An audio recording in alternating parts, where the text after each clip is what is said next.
Bonjour à tous et bienvenue dans cette vidéo. Aujourd'hui, nous poussons les portes du courage et quittons celles de nos enfermements. Parfois, il y a la foudre qui tombe comme ça, celle d'un amour fou, provoqué par un regard. Et puis ensuite, il y a ces portes qui claquent. Et parce que la voie est sans issue, on se dit alors c'est peine perdue. Et pourtant, on se livre encore à la bataille. À cause d'une tierce personne, peut-être d'une triangulaire, le problème survenu vient d'un tiers, ce qui rend le combat imprévisible.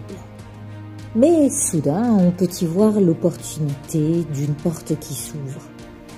Et du même fait, on trouve les bons appuis. Et puisque l'on a les bonnes clés, on va pouvoir avancer, accorder nos violons et mettre de l'harmonie sur ce qui résonne en soi, tendre les cordes ou les détendre et enfin jouer juste. Il y a un moment où il faut savoir tourner le dos à ce qui stagne et se meurt dans l'habitude. Avancer vers un nouvel horizon peut être plus stable. Si aujourd'hui on est à plat, c'est que nos vies manquent de peps et de surprises et d'imprévus. Puis, soudain, c'est la fin. Voici arrivée l'étape de transformation. Allons donc sur l'autre rive pour voir si l'herbe y est plus verte. De toute façon, c'était latent. Et cela dormait depuis trop longtemps. Il fallait attendre simplement le bon moment, ce moment opportun, et ne rien forcer. Oui, juste attendre le bon moment pour mettre un terme à ce qui ne vivait plus, qui était là, en attendant de trouver l'issue de secours.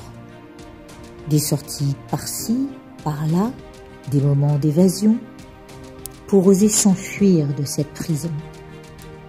Jusqu'à ce que l'on s'aperçoive que cet enfermement dans lequel on s'installe, eh bien, il n'est que mental.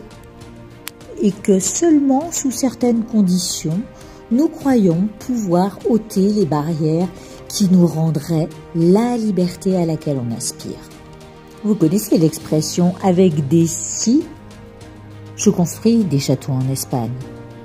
Eh bien là, si je tiens, peut-être qu'on pourra continuer comme ça encore un moment, laissant tranquillement dormir ceux qui meurent à petit feu.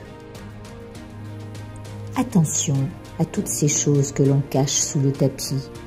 Un jour ou l'autre, les moutons font leur réapparition. Et tant de choses resteront à déblayer que nous n'aurons rien à forcer.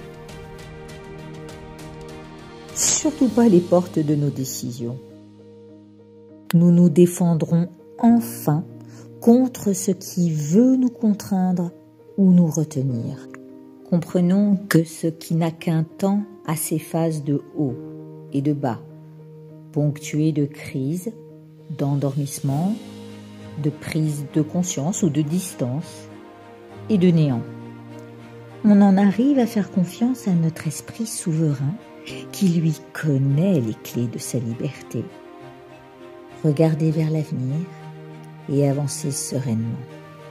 La clé de la liberté, c'est notre souveraineté, celle que l'on trouve en son propre refuge. Je vous embrasse.